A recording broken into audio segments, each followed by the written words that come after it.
ఒక casual conversation on various topics. Open the mind. అంటే ఏదైనా మనకు నచ్చిన వాళ్ళకి ఏదైనా ఒక ఇన్సిడెంట్ జరిగినప్పుడు, వాళ్ళు చనిపోయినా కానీ, వాళ్ళకి ఏదైనా జరిగినప్పుడు కానీ ఎందుకు మనసు అంతలా బాధపడ్డాం? అదే ఇంతకుముందు అనుకున్నట్టుగా నీకు ఎక్కువ సంబంధం ఉంది కాబట్టి. ఎక్కువ సంబంధం అంటే దాన్ని బాగా మనసు ఎక్కువ సంబంధం ఉందని నువ్వు అనుకుంటున్నావు కాబట్టి. ఆ సంబంధం లేకపోతే ఏ బాధ లేదు. ప్రపంచంలో ఈ క్షణం చాలా మందికి పెరాలసిస్ రావచ్చు, హార్ట్ అటాక్ రావచ్చు, చచ్చిపోవచ్చు. నీకు ఎందుకు బాధ అయితే లేదు? అవును, వాళ్ళు నీ బాధ కారణం పెరాలసిస్ కాదు, హార్ట్ అటాక్ కాదు, నీ అనుకున్న వాళ్ళకి వచ్చింది కాబట్టి. తద్వారా నీవు ఇంపాక్ట్ అవుతున్నావు కాబట్టి. సో దీనికి ఒక దగ్గర దారింది ఆధ్యాత్మికతలో. ఎవరికన్నా ఏదైనా వస్తే బాధ హఠాత్తు కలిగింది, నీకున్న కలయిక వల్ల లేకపోతే నీకున్న సంబంధం వల్ల ఒకసారి బాధపడు, ఇంకా అదే చివరి బాధ అయిపోవాలి. Then you understood life. అంటే కాకుండా మాటి గుర్తు చేసుకుంటున్నావా, నీకు విషయం అర్థం కాదు. నువ్వు చేయవలసిన ఒకసారి నిజంగా బాధపడ్డావు, ఆ కన్నీరు దుడుచుకున్నావు, నెక్స్ట్ నువ్వు చేయవలసిన నిష్కామ కర్మ, వాళ్ళకి సేవ చేయి. అయితే ఇప్పుడు ఆ ఇన్సిడెంట్ జరిగినప్పుడు మనం అక్కడికి వెళ్ళడం కానీ, లేకపోతే మళ్ళీ వెళ్ళాల్సి వచ్చినప్పుడు ఇట్లా మన మనసు ఒక రకమైన బాధపడుతుంటుంది. అదే అంటున్నాం, మనకి తెలియకపోవడం వల్ల ఏది నీది, ఏది నీవు, బాధకు కారణం ఏమిటి, ఇట్లాంటి విషయాలు మనం ఎప్పుడు అన్వేషించలేదు. రెండోది, ఇవన్నీ హఠాత్ పరిణామాలు కాబట్టి మనం ప్రిపేర్డ్ ఉండం. అందుకని వచ్చిన ప్యానిక్ వస్తుంది, అది స్వాభావికం. ఇప్పుడు ఇంకొకటి ఏంటంటే, మనం అట్లా ఏదైనా ఇన్సిడెంట్ ద్వారా వెళ్ళినప్పుడు అక్కడ మనం కాకుండా మన ఎదుటి వ్యక్తులు కూడా చాలామంది వేరియస్ రీజన్స్తోనే వాళ్ళు బాధపడుతుంటారు కదా. అంటే అది మన మైండ్లో ఇదివరకు నిలిచిపోయిన సమాచారం కాకుండా కొత్తది రావడం వలన మనకు కూడా అటువంటిది ఏమన్నా కావచ్చా, అవుతుందా? అంటే ప్రకృతిలో ఒక ధర్మం ఉంది, మనమంతా ఒకటే ఆర్గానిజం. అవును, అందుకని ఒక తరహా బాధ అవుతుంది అందరికి. ఎవరన్నా ఏడిస్తే అందరు ఏడుస్తారు, నువ్వు కావాలని ఏడవవు, బాధ ఏడవవు. ఏడుపు రెజనెన్స్ వస్తుంది. అట్లా బాధ కూడా కలుగుతుంది, అట్లా ఆనందం కూడా కలుగుతుంది. మనం బాధను స్పెషల్గా చూడక్కర్లే. అందరు ఎగురుతుంటే ఓ ముసలుడు కూడా ఎగురొచ్చు డీజే పెట్టినప్పుడు. వాడు నిజంగా డ్యాన్స్ వచ్చి ఎగురుతలేడు, ఒక చిన్న రెజనెన్స్ అనునాదం వల్ల ఎగురుతున్నాడు. అట్లా అనునాదపు సంఘటనలు చాలా జరుగుతాయి. కానీ ఇండివిజువల్ డ్రీమ్లో నీకు జీవితం పట్ల సంపూర్ణ అవగాహన వస్తే డీజే ఉన్నా స్థిరంగా ఉండొచ్చు. నీకు ఎగరాలని లేకపోతే ఎగురుతావు, అంతే. Not necessary. అంటే కొట్టుకుపోవడం ఏముండదు. ఇంకా నువ్వు అందులో ఉంటావా ఉండవా తేల్చుకునే ఒక ఆప్షన్ నీకు ఎప్పుడు ఉంటుంది. అనవసరమైన ఏదైనా కొన్ని కారణాల వల్ల కొన్ని విషయాల పట్ల బాధ కానీ, భయం కానీ, బాధ ఎక్కువ అసలు ఎందుకు ఎక్కువ మనసుకు తీసుకోవడం ద్వారా నేను బాధ కలిగేది. అదేమిటో తెలియని కారణంగా, నిర్వచించని కారణంగా. ఎట్లా తెలుస్తుంది అది మనకు? దీన్నే ఎంక్వైరీ అని పిలిచారు. Figure it out. ఊరికి ఎట్లా తెలుస్తుంది తెలియదు. ఇది ఒక కొత్త సబ్జెక్ట్. ఇది ఒక సీడ్ వచ్చి పడ్డ తర్వాత దాని వ్యాప్తి, దాని యొక్క సెటిల్మెంటు కొంచెం టైం పడుతుంది ఎవరికైనా. రకరకాల ఆలోచనలు, సంవేదనలు, భావాలు, పోలికలు ఇవన్నీ అణగాలి కదా, మరి టైం పడుతుంది ఆబ్వియస్గా. ఎలా అన్నది రకరకాల పద్ధతులు ఉన్నాయి. నీవైతే నీకంటే ఒక పద్ధతి, నీ మనసును బట్టి. ఇంకొకటికి ఇంకో పద్ధతి. ఒకటికి ఎంత చేసినా ఒక పూజ ఉంది అంటే ఆ బాధ పోదు, ఇంకా వాడు పోగొట్టుకోలేడు. నా వల్ల కాదు, నేను బాధపడవలసిందే నిర్ణయించుకున్నాడు. దాన్ని తప్పించుకోవడానికి ఏదైనా ఒక కార్యక్రమాన్ని పెట్టుకుంటాడు వాడు. ఇప్పుడు ఎస్కేప్ రూట్. తల్లిదండ్రుల కడుపున పుట్టినందుకు వాళ్ళ రుణం తీర్చుకోవాలి కదా, ఎవరికి సంబంధం లేకపోయినా. వాళ్ళ ద్వారా నువ్వు వచ్చినప్పుడు వాళ్ళ రుణం అనేది తీర్చుకోవాలి, వాళ్ళని సంతోషపెట్టే పనులు చేయాలంటారు కదా, అది ఎంతవరకు కరెక్టే. కానీ దాన్ని నిర్వచనం ఎట్లా? నువ్వు సంతోష పెడతావు, వాళ్ళు పడకపోతే? అవును, ఇప్పుడు నేను పెళ్లి చేసుకోలేదు, పెళ్లి చేసుకోకపోతే మీ అమ్మకి ఇట్లా ఇది అది దానికి అసలు విషయం ఏంటంటే, ఫస్ట్ ఆమెకి తెలియదు తన పరిధి ఏమిటో, నీకు తెలియదు నీ పరిధి ఏమిటో. పెళ్లి ప్రాపంచికమైంది, అది ప్యూర్లీ పర్సనల్. అది ఏదన్నా అయితే నీ సంతోషాన్ని చూసి వాళ్ళు చనిపోతారంటారు కదా, అసలు ఇది సంతోషాన్ని వాళ్ళు ఎట్లా డిఫైన్ చేస్తారు తెలియదు. అదే కదా, అందుకే కాన్ఫ్లిక్ట్ ఉంది. ఈ కాన్ఫ్లిక్ట్ నీకే కదా, రమణ మహర్షికి వచ్చింది. వాళ్ళమ్మ చాలా బుర్ర తిన్నది, పెళ్లి చేసుకో 2-3 సార్లు చెప్పి చూసిన తర్వాత పేపర్ మీద రాసి ఇచ్చినాను. నువ్వు అనుకున్నంత మాత్రం ఏం జరగదు ఇక్కడ. రెండోది, నా లైఫ్లోనే వచ్చింది, నువ్వు ఇలా చేస్తే నాకు ఆనందం అంటే, ఇలా చేయడం వల్ల వచ్చే ఆనందం ఎప్పటికీ నిలబడదు. నేను చేస్తే నువ్వు ఆనందంగా ఉండడం ఏమిటి? ఇది కండిషనల్ కదా. ఇప్పుడు నేను చెప్తా అందరూ వైట్ బట్టలు వేసుకుంటే నాకు ఆనందం, నేను ఎప్పుడు ఆనందంగా ఉండే అవకాశం లేదు, ఎందుకంటే ఎప్పుడు వైట్ బట్టలు వేసుకోరేవారు. అంటే అందరి గురించి కాదు, ఇది స్పెసిఫిక్గా తల్లిదండ్రుల నుంచి మనం జన్మ తీసుకున్నాం కాబట్టి వారి ద్వారా అది న్యాచురల్గా జరిగింది. కానీ వాళ్ళు చెప్తున్న ఆలోచనలన్నీ ప్రాపంచికమైనవి, ఒక అజ్ఞానపు నుంచి చెప్తున్నారు. ఇప్పుడు న్యాచురల్గా జరిగింది, మామూలుగా న్యాచురల్గా జరిగింది, ఎందుకు ఇంత ప్రాపంచికత జోడించి దాని మన ప్రపంచం అంత బలంగా ఉంది, మరి ఏం చేస్తాం? దాన్ని ప్రపంచం చాలా అందంగా ఉంటుంది, బలంగా ఉంటుంది, అందుకని దాని బారిన పడని మనిషి లేడు. అందుకని మనిషి చేసే ప్రతి పనిలోనూ ఆ ప్రపంచపు ఛాయలు ఉంటాయి, అందుకే సఫర్ అవుతున్నాడు. ఒక మనిషి నిర్ణయించుకోవాల్సింది, ఈ నిరంతరం కొట్లాడుతూ సంఘర్షణ పడుతూ వేరే వాళ్ళ గురించి ఆలోచిస్తూ బతికితే బాగుందా, ఎవరు ఎట్లా ఉంటే అట్లా ఉండని అని అంగీకరించి నువ్వు ఎట్లా ఉండాలనుకున్నావు అట్లా ఉంటే బాగుందా అని ఒక్కసారి ప్రశ్న వేసుకుంటే జవాబు ఉంది. ఇప్పుడు ఇన్ని వేదాలు కానీ శాస్త్రాలు కానీ ఇవి ఎక్కువ ప్రతి ఒక్కరి ద్వారా నుంచి మనిషి యొక్క అజ్ఞానం వైపు పోతుందా? అది అంటే ఇప్పుడు కరెక్ట్ నిజం సత్యం అనేది ఉంది, అది మనం ఎప్పుడొకప్పుడు తెలుసుకుంటాం, కానీ తెలుసుకునే రూట్లో సత్యానికంటే అసత్యం వైపుకే ఇప్పుడు నిజం చెప్పేవాడు ఒకడు ఉంటే అబద్ధాలు చెప్పేవారు 10 మంది ఉన్నారు. మళ్ళీ ఇందులో 2 పార్శ్వాలు ఉన్నాయి. వేదంలో ఒకటి ఉంది, చదివే వాళ్ళందరికీ అది అర్థమవుతుందన్న గ్యారెంటీ లేదు. చదివే వాళ్ళు దాన్ని అనుసరించే వాళ్ళు వాళ్ళకి నచ్చిన పెంచుకున్నారు అందులో. ఇది కాదు లైఫ్. నీకు నచ్చడం నచ్చకపోవడానికి అతీతంగా ఒకటి ఉంది, అదే సత్యం. సత్యదర్శనం అంటే నువ్వేదో తెలుసుకోవడం కాదు, నువ్వు ఎట్లా ఉన్నావు అట్లా అంగీకరించే ఒకనొక సంస్థితి. అంటే నాది అనేది లేదు, నేననేదే ఉందన్నట్లా. అది భాషలో ఉన్నదే నీవు, వేరే వాడనే ప్రస్తావన లేకపోతే నీవెక్కడ ఉన్నావు? అవును, అసలు లేనే లేదు. సో నీవు లేకపోతే నేనెవరన్నా అన్వేషణ ఎక్కడుంది? ఇప్పుడు ఒక విషయాన్ని బలంగా 10 మంది చెప్పడం వల్ల అది నిజంగా నిజమని అనుకునే వాళ్ళు చాలా మంది ఉన్నారు, దాని ద్వారా ఇంపాక్ట్ అయ్యే వాళ్ళు ఇంకా చాలా మంది ఉన్నారు కదా. ఇంపాక్ట్ అవుతారు కానీ నిలబడద్దు. ఇంపాక్ట్ అవడం ఉంది, ఇంపాక్ట్ అవుతారు. ఏదైనా ఒక హీరో బట్టలు ఇప్పి డ్యాన్స్ చేస్తే స్టేజ్ మీద చాలా మంది బట్టలు ఇప్పి అదేవిధంగా డ్యాన్స్ చేసే ప్రయత్నం చేస్తారు. లైఫ్ అంతా చేయడం వాడు, ఒక 2 నెలలు 3 నెలలు దాని ఇంపాక్ట్ ఉంటుంది. అట్లా హీరో 6 ప్యాక్స్ చూసి జిమ్కి వెళ్ళి జాయిన్ అయ్యే వాళ్ళు చాలామంది ఉంటారు. అసలు పెళ్ళి ఎందుకు చేసుకోవాలి? సమాజం గురించి. అంటే ఒకవేళ సెక్స్ కావాలనుకున్నప్పుడు అండర్స్టాండింగ్ వేరే, కానీ సమాజంలో సెక్స్ అన్నది రకరకాల విషయాలు ముడిపెట్టబడ్డ ఒక ఫెనామినా. ఆకలికి ఇంకా సాంప్రదాయం జోడించలే, కొంత జోడించారు. అంటే ఇలా ఉప్పేసుకోవద్దు, ఎడమ చేత పెట్టుకోవద్దు, కొంత దూరింది. నీళ్లు తాగడానికి ఏ సాంప్రదాయం రాలేదు చూడు. ఎడమ చేతు నీళ్లు తాగు, ఇప్పుడు చేతు నీళ్లు తాగు, కూర్చుంది ఎవడేం పట్టించుకోడు. శృంగారం కూడా అక్కడ ఉండవలసిందే ఆ స్థితిలో. కానీ సమాజం యొక్క ఇంటర్ఫియరెన్సు, సాంప్రదాయాల ఇంటర్ఫియరెన్సు, సంస్కృతి ఇంటర్ఫియరెన్సు, దేశం ఇంటర్ఫియరెన్సు, కుటుంబం పరువు ప్రతిష్ట ముహూర్తాలు ఇవన్నీ వచ్చేసినాయి దాంట్లోకి.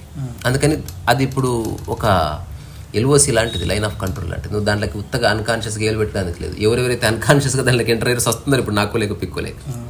తెలిసిన వాడు ఎంటర్ అవ్వకపోవచ్చు, ఎంటర్ అయినా వాడికి తెలుసు ఎలా తన వేలు అందులో ఇరుక్కోకుండా ఉంచుకోవాలని. సో నీ దృష్టి పిల్లలు అయితే కనుక పెళ్ళి అనివార్యం. అసలు పిల్లలు అవసరమా నీకు? నీ ఛాయిస్ అది. సంగీతం అవసరమా అంటే ఏం చెప్తావు? కేవలం కొందరికి ఇష్టం యొక్క నిర్ణయం ద్వారానే. నీ ఛాయిస్. అంటే ఇప్పుడు అందరినీ చూసి పిల్లలు కావాలనుకోవడం ఒకటి, తర్వాత అంటే ఇప్పుడు చిన్నప్పటి సంది నాకు ఎవరు లేకుండా పెరిగినాను.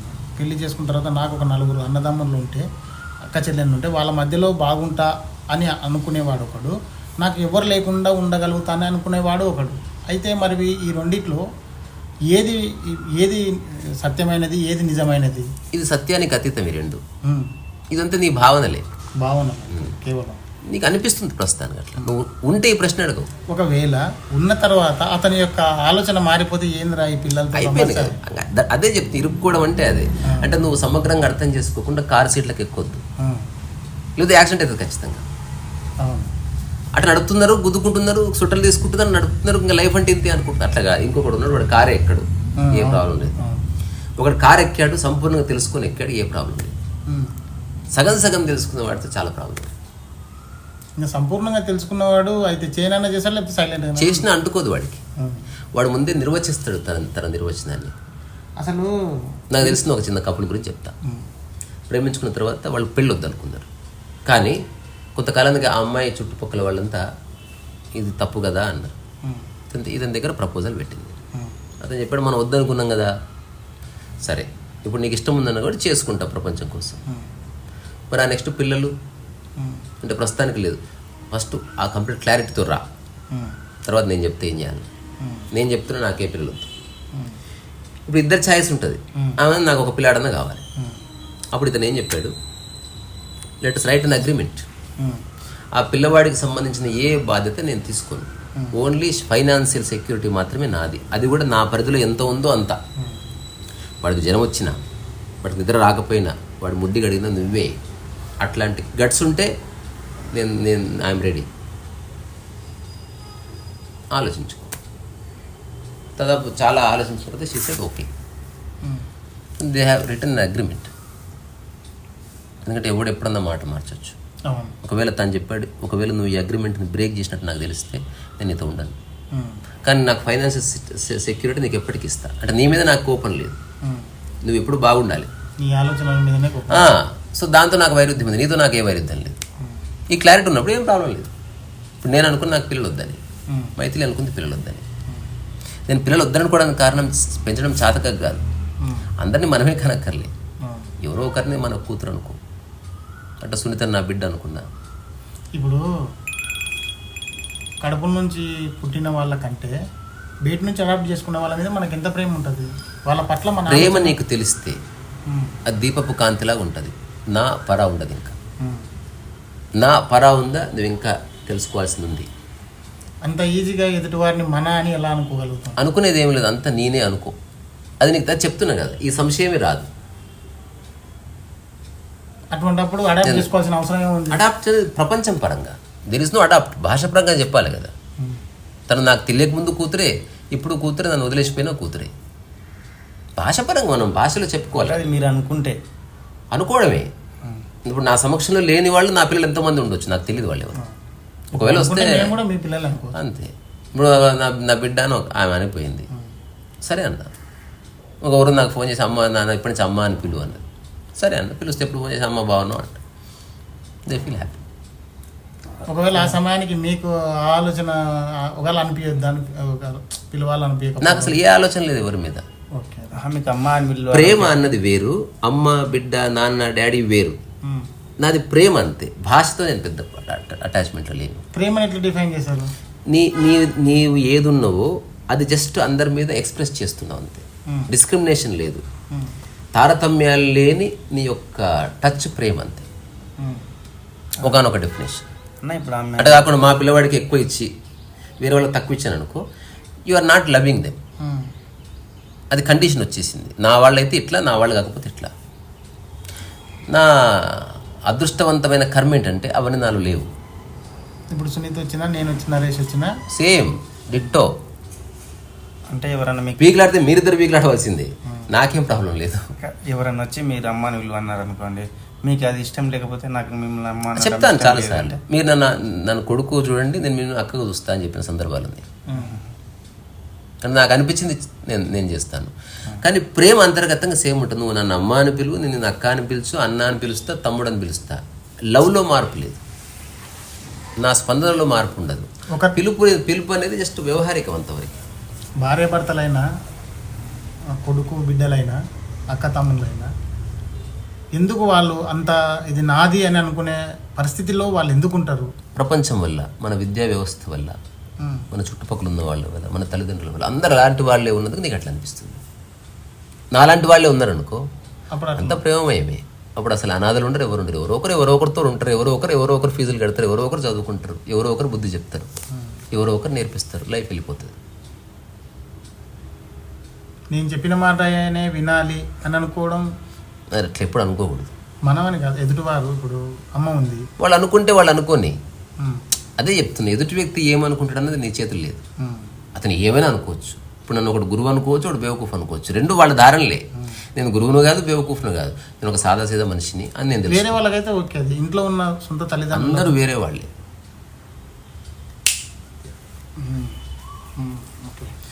అందులో కొందరు దగ్గర వేరే వాళ్ళు, కొందరు దూరం వేరే వాళ్ళు. అయితే వీటన్నిటిలో ఇంకొక అండర్స్టాండింగ్ చెప్తా. ఒక్క మదర్ షుడ్ బి ఎక్స్క్యూజ్డ్. మిగతా వాళ్ళతో నీ source. Father not count. Respect ఇవ్వాల్సిందే, కానీ మదర్ అనేది నీ యొక్క సోర్స్ అన్నట్టు. అవును. అందుకని ఆ ఒక్క చోట నీ లాజిక్లు పనిచేయవు. నీ జ్ఞానాన్ని అంతా బుట్టలు పెట్టి అమ్మ కాడికి పో. అమ్మ ఎంత పనికిరాని విషయం చెప్పినా ఆమెను బుజ్జగించు, కాళ్ళు పట్టుకో, ఎక్స్ప్లెయిన్ చేయి, ఫైట్ చేయి అమ్మతోటి. మిగతా అందరితో నీవు స్థిరంగా నిర్ణయాలు చెప్పు. అమ్మ దగ్గర చెల్లవు. ఎందుకు? అది ఎగ్జిస్టెన్షియల్లా పనిచేస్తుంది. అక్కడ ఎగ్జిస్టెన్స్లో సీడ్ వచ్చింది ఫాదర్ దగ్గర నుంచి, బట్ పెరిగింది అదంతా అమ్మలో. సో అందుకని ఫాదర్ రెస్పెక్ట్ ఇద్దాం. Second citizen. అమ్మ మూర్ఖత్వంగా ప్రవర్తించి మనం ఏం చేసినా నువ్వు అంగీకరించవలసింది. ఎంజాయ్ చేయి అమ్మ మూర్ఖత్వాన్ని. ఇప్పుడు ఆ మూర్ఖత్వాన్ని మనం ఎంజాయ్ చేస్తాం కరెక్ట్. ఆమె మన విషయంలో ఆమె కొంచెం తెలియక బలహీనంగా అయిపోతుంటుంది. అందుకే ఎక్స్ప్లెయిన్ చేయి. ఏం చేస్తే ఆ సామరస్యం కుదురుతుందో చూడు. అదొక ఆప్షన్. అది ఇప్పుడు మీ మదర్ వేరు, మా మదర్ వేరు. కొందరు మదర్లు అసలు పట్టించుకోరు, అదృష్టం. కొందరు మదర్స్ అతిగా పట్టించుకోవచ్చు, కొందరు మదర్స్ బలవంతం చేసేటోళ్ళు ఉన్నారు. సో రకరకాల సందర్భాలు. నా సందర్భంలో నేను కృతకృత్యుడైనా, నాకు ఏం అంటే అమ్మతో చాలా రోజులు మీరు లేరన్నారు కదా, మధ్యలో లేను. అదే కొన్ని రోజులు ఆమె తన ప్రాబ్లమ్స్లో తను ఉంది. నేను ఎప్పుడు వచ్చినా ఏం చెప్పేవాడిని కాదు. ఎవరు అడిగితే చేసుకుంటావా పెళ్ళి అంటే చేసుకుంటా అనేవాడిని. ఎప్పుడంటే తెలియదు అనేవాడిని. దాని గురించి బాధపడితే అది నీ బాధ అనేవాడిని. ఇప్పుడు నా ఏడిస్తే, ఇప్పుడు నువ్వు ఏడిచే కన్నీళ్ళకి నేనేమైనా కారణం అంటే నువ్వేం కారణం కాదు, అయితే ఏడ్చుకునేవాడిని. ఒకవేళ నువ్వే ఎందుకో చెప్పాలి మరి. పెళ్లి చేసుకోమంటే చేసుకుంటా. దానికి ఆన్సర్ ఇచ్చేసి ఉన్నా. నీకు ఏమాత్రం విజ్ఞత ఉన్నా ఒక 6 నెలలు ఈ టాపిక్ తీయకు. ఊరికే నువ్వు ఖాళీగా ఉన్నావు, నీకు మైండ్లో ఇప్పుడు థాట్ వచ్చింది, అటు ఎక్స్ప్రెస్ చేస్తానంటే ఎట్లా? సో నేను అనుకుంటున్నా నువ్వు ఊరికే చర్చించే అంశం కాదు. ఇప్పుడు అడిగావు, ఒక 6 నెలల తర్వాత అడుగు. అప్పటికి నేను నా అండర్స్టాండింగ్ చెప్తా. బికాజ్ నేను ఒక ఎవాల్వింగ్ హ్యూమన్ బీయింగ్ని. అన్ని విషయాల్లో నాకు స్పష్టత వచ్చింది, ఈ విషయంలో రాలేదు. ఎందుకంటే వేరే మనిషితో సంబంధం ఉంది కాబట్టి. జ్ఞానోదయం అనేది ఎర్లీగా అంటే 19 నుంచి 39 or 42 లోపల కావాలన్నారు కదా. అయితే మరి ఇప్పుడు 92కి మనకి 19 ఇయర్స్కి 20 ఇయర్స్కి మనకి ఈ సమాజం పట్ల మనకి ఏం అవగాహన వస్తుంది? ఇక్కడ విషయం ఏంటంటే దీంట్లో 2 రైడర్స్ ఉన్నాయి. అందులో సరిగ్గా వినింటే ఇంకొక మాట చెప్పిన చివరిలో, ఎవరైతే వయసును కన్సిడర్ చేస్తారో వాళ్ళకి 19 to 42 వయసులో నీ మైండ్ ఇరుక్కపోయిందా? ఫస్ట్ అది డిక్లేర్ చేయి. అసలు వయసు అనే ధారణ లేకపోతే any time it is possible.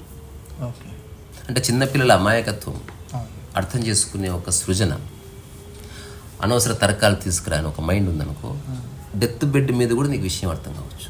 అది ఏజ్కి beyond. Because enlighten is nothing to do with body. కానీ మైండ్కి బాడీకి ఒక ధారణ, అంటే నా బాడీకి ఇప్పుడు 40 ఏళ్ళు వచ్చినాయి అని నిరంతరం తలుచుకునే కొందరు ఉంటారు. అట్లాంటి వాళ్ళకి వయసే అర్థమవుతుంది. ఈ వయసులో ఇంకేం చేస్తాం, వైలిన్ నేర్చుకో అంటే ఏమంటారు, 60 ఏళ్ళు వచ్చింది ఇంకేం నేర్చుకుంటా. నువ్వు అందరిని అడుగు, ఇంగ్లీష్ నేర్చుకోమ్మా అని ముసలోడిని అడుగుపోయి, ఇంత వయసు వచ్చి నాకేం నేర్చుకో, ఎవరో ఒకరు ఉంటారు నేర్చుకుంటాను నేను అంటే వాడు వయసుని పట్టించుకోవడం లేదు. 70 ఏళ్ళు వచ్చినా కానీ యూనివర్సిటీలో డాక్టరేట్లు తీసుకునే వాళ్ళు ఉన్నారు. సపోజ్ కొంతమందికి ఒక క్లారిటీ వస్తుంది, లైఫ్ అంటే ఒక గేమ్ ఆడుతున్న అంటే ప్రపంచం పరంగా ఆ గేమ్ ఆడుతున్నప్పుడు సేపు బాగానే ఉంటుంది, సరే అంటే వాళ్ళకి సరిగ్గా నడుస్తున్నది. ఎక్కడైతే డిస్టర్బెన్స్ వస్తుందో అప్పుడు వీళ్ళందరూ నా ప్లేయర్స్ కాదు, వీళ్ళందరూ నా మనుషులు కాదు. సో ఇక్కడ వీళ్ళందరూ నా మనుషులు కాదు, ఇదంతా అబద్ధం, ఇదంతా నాటకం అనేసి అనుకుంటాడు. అనుకున్నప్పుడు ఇంకా అక్కడ మొత్తం వదిలేస్తాడు ఇంకా, అంటే అక్కడతోటి. ఇక్కడ 2 విషయాలు ఏంటంటే, మొదట అనుకున్నది, రెండోది అనుకున్నది, 2 అనుకోవడాలి, సత్యం కాదు. అనుకోవడం కాదు, వాడికి క్లారిఫికేషన్ వస్తుంది.